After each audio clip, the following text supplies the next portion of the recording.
ஓம் சரவணபவ. எல்லாரும் எப்படி இருக்கீங்க? நல்லா இருக்கீங்கன்னு நம்புகிறேன். முருகன் அருளால். நம்ம இன்றைக்கி இந்த வீடியோவில் என்ன பார்க்க போகிறோன்னா, கண்ணதாசன் எழுதிய அர்த்தமுள்ள இந்து மதம் அப்படின்ற புக்கை பற்றி தான். இந்த புக்கை பார்த்திங்கன்னா மொத்தம் 10 பார்ட் எழுதியிருக்காரு கண்ணதாசன். இந்த புக்கில் அப்படி என்ன எழுதியிருக்காருன்னு பார்த்திங்கன்னா, இந்து மதத்தை பின்பற்ற நம்ம முன்னோர்கள் சொல்லியிருக்க தத்துவங்கள் நம்முடைய ப்ராக்டிக்கல் லைஃப்பில் எப்படி ஒத்து போகுது, அது மட்டும் இல்லாமல் நம்ம முன்னோர்கள் எப்படிப்பட்ட அறிவாளிகள், அவங்க எதையுமே சும்மா பொழுதுபோக்குக்காக சொல்லலை, எல்லாத்துலேயுமே ஒரு அர்த்தம் வச்சுருக்காங்க அப்படின்றத பற்றி தான் சொல்லியிருக்காரு. ஓகே, இப்போ நம்ம புக்குக்குள்ளே போகலாமா? 10 பார்ட் இருக்குதுன்னு சொன்னேன்ல, அதில் ஃபஸ்ட்டு பார்ட்டில் முதல் பகுதி உறவுன்ற தலைப்பில் எழுதியிருக்காரு. அதில் ஒரு அழகான கதை வருது. வேடம் ஒருத்தன் வேட்டையாட ஒரு காட்டுக்கு போனான். அங்கே பார்த்திங்கன்னா ஒரு மானை குறி வச்சு அம்பு விடுறான். அந்த குறி தப்பி ஒரு பெரிய மரத்தில் போய் பாயுது.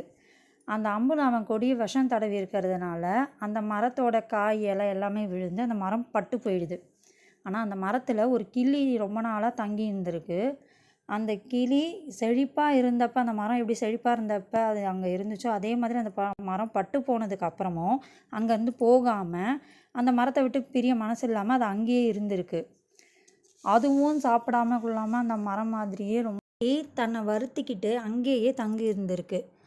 இந்த கிளியை பார்த்த தேவேந்திரன் மேலோகத்துலேருந்து கீழே வந்து அந்த கிளிக்கிட்ட கேட்டாராம், நீ ஏன் இந்த உலர்ந்து போன மரத்துக்கிட்டேயே இருக்க, ஏன் வேறு மரத்தில் போய் நீ வாழலை அப்படின்னு கேட்டதுக்கு அந்த கிளி என்ன சொல்லியிருக்கு, மரத்தில் தான் நான் பிறந்தேன், இளமை பருவத்திலேருந்து இந்த மரத்தில் தான் நான் பாதுகாப்பாக இருந்திருக்கேன். வெயில், மழை, காற்று, பனி, பகைவர்கள் யாரும் என்னை தீண்டாதபடி சந்தோஷமாக நான் இங்கே இருந்திருக்கேன்.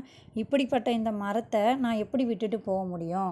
நல்ல நிலமையில் இருந்தப்போ இந்த மரத்தை அண்டி பிழைச்சேன்னா மரம் கெட்ட நிலையை அடைஞ்ச உடனே எப்படி விட்டுட்டு செல்வது? அது தர்மமாகாது இல்லை, தர்மமற்ற காரியத்தை நான் செய்ய மாட்டேன் அப்படின்னு சொல்லியிருக்கேன். அதோட பதிலை கேட்ட தேவேந்திரன் அசந்து போயிட்டார்.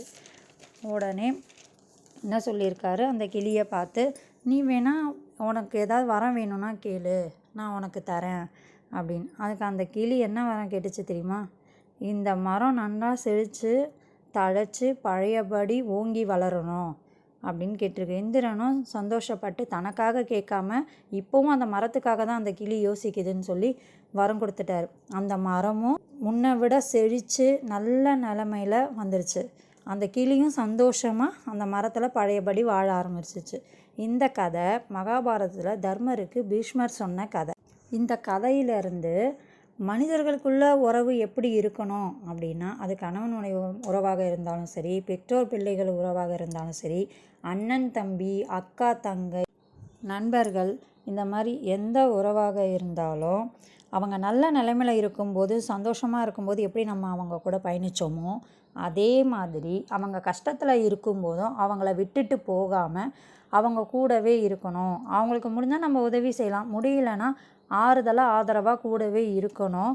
அவங்கள விட்டுட்டு கஷ்ட காலத்தில் போகக்கூடாதுன்றது தான் இந்து தர்மம் அப்படின்னு நான் சொல்லலை. உறவுன்ற தலைப்பில் கவிஞர் கண்ணதாசன் ஐயா சொல்கிறாரு.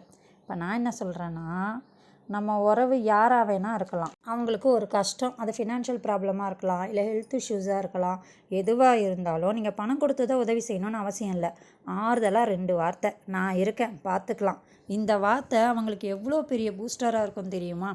ஒருவேளை ஹெல்த் இஷ்யூஸ் இருக்குதுன்னு வச்சுக்கோங்க, அப்போ கூட இருக்கிறவங்க எவ்வளவு தைரியமாக பேசுகிறோமோ, இல்லை ஆறுதலாக அவங்களுக்கு பேசுகிறோமோ அதை பொறுத்து சீக்கிரமாக அவங்க க்யூர் ஆகிடுவாங்க. அதுக்கப்புறம் தான் இந்த மாத்திரை மருந்து எல்லாமே பாதி நம்ம கூட இருந்து அவங்களுக்கு சொல்கிற ஆறுதலே அவங்கள சரி பண்ணிடும். முருக பக்தர்களுக்கு நான் என்ன சொல்கிறேன்னா, தர்மத்தின் வழியில் நடந்தால் முருகருக்கு மட்டும் இல்லை எல்லா கடவுளுக்கும் நம்மளை பிடிக்கும். ஓகேவா? இந்த கதை உங்களுக்கு பிடிச்சிருக்குன்னு சொல்லி லைக் பண்ணுங்கள், ஷேர் பண்ணுங்கள், சப்ஸ்கிரைப் பண்ணுங்கள். நான் ஏதாவது மாற்றிக்கணும் இல்லை ஏதாவது உங்களுக்கு சொல்ல வேண்டியது இருந்துச்சுன்னா கமெண்ட்டில் சொல்லுங்கள், நான் பார்க்குறேன். எல்லா புகழும் முருகருக்கே. ஓம் சரவணபவ.